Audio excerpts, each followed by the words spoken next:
What would you think if I told you that the women men become obsessed with are not the ones who chase, but the ones who disappear into their own mystery? Not with coldness, not with games, but with a presence so whole it doesn't require pursuit, because she is the thing he's trying to catch.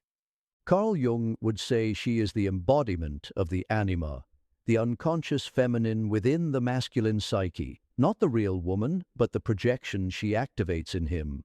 She becomes the mirror, the myth, the muse, not because she performs, but because she evokes. She stirs something deep, ancient, unresolved, and once stirred, it haunts him. Not because she tries, because she doesn't. You see, the modern woman is often taught to chase with softness, to earn love by proving her worth, to bend so she won't break the illusion of connection. But the woman who makes him obsessed has already broken free from that conditioning. She does not pour herself out in hopes he will sip. She drinks from her own cup. This is not arrogance, it is energetic integrity. She does not chase because she understands masculine obsession begins in absence, in the space between what he can't have and what he almost did.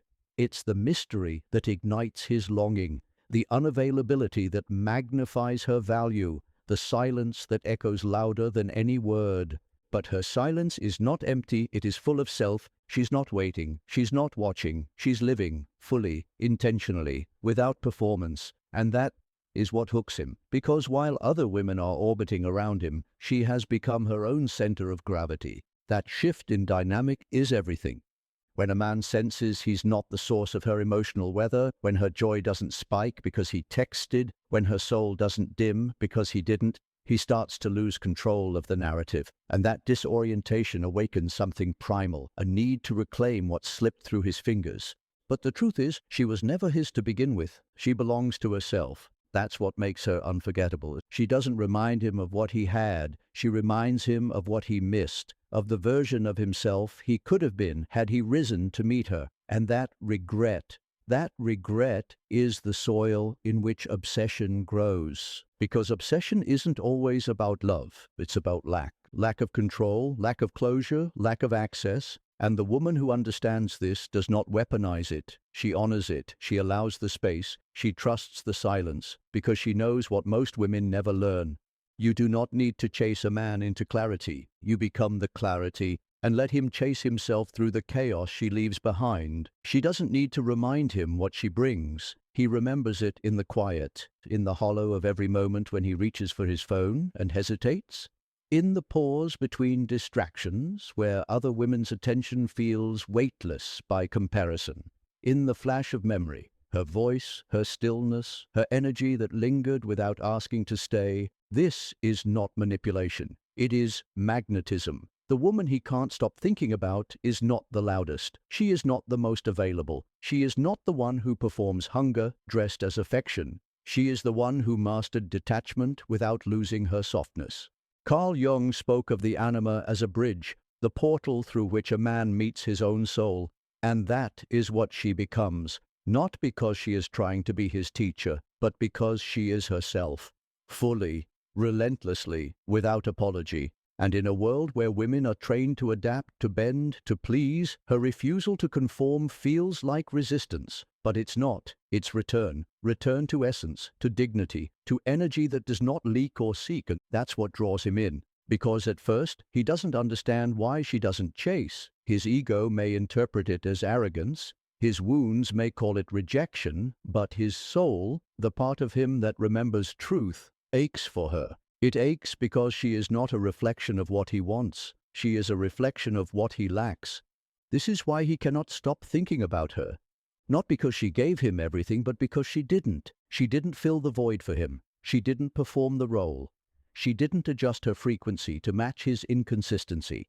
Instead, she remained tuned to her own rhythm, and he felt the dissonance in his bones. That dissonance is powerful, because the male psyche is wired to resolve tension, and when faced with a woman who won't resolve herself for him, he either rises or runs. Both are gifts. If he rises, he evolves. If he runs, she is spared. But either way, the obsession lingers, because she became the symbol of something sacred, not the woman who chased him, but the woman he was not ready to receive. the woman who chose herself over reassurance, the woman who loved from fullness, not fear, the woman who would rather be alone than be half-loved. And here's the secret: she does care. She just cares more about her peace than about his potential. That energy is rare, and rare becomes unforgettable. So while he scrolls, while he distracts, while he searches for her in every other woman who tries too hard, she is not looking back.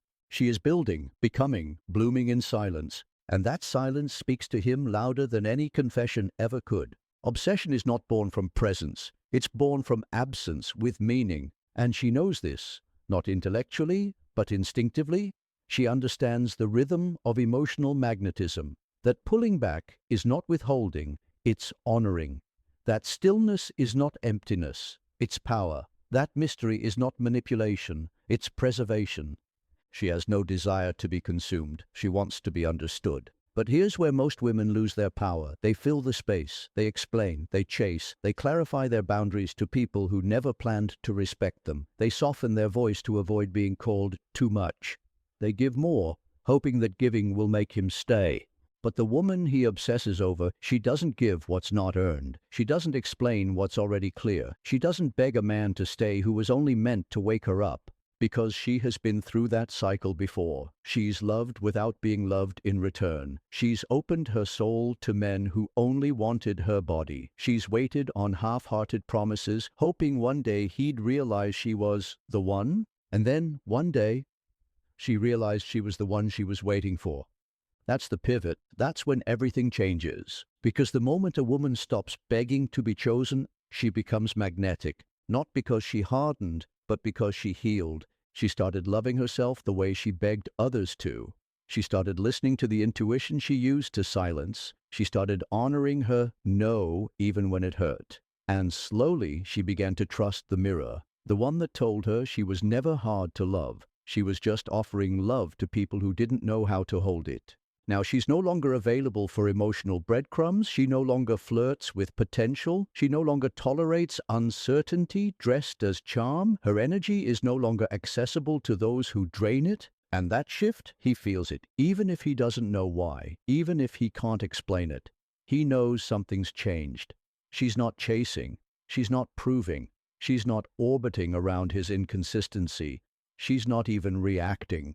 And that lack of reaction is what pierces his ego the deepest. Because the male ego feeds on attention, even negative attention. But when she gives him nothing, not anger, not longing, not subtle flirtation, just silence wrapped in self-possession, that's when the obsession begins. He checks her page. He rereads her last message. He wonders if she's moved on. And she has, but not necessarily to someone else. She's moved on to herself. And that is what he cannot unsee. That is what wakes him up at night.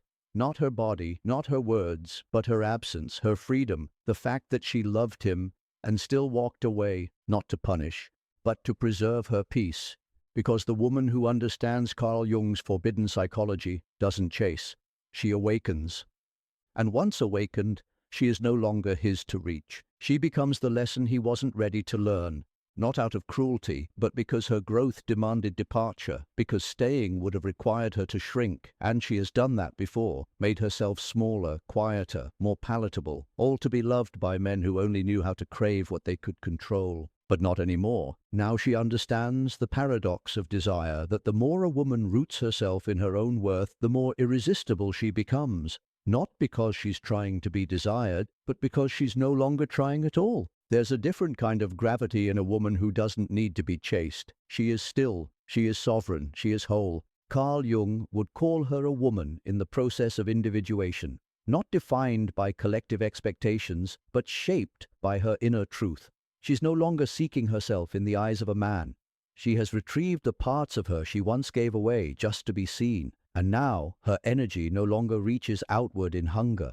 It folds inward in sacred power.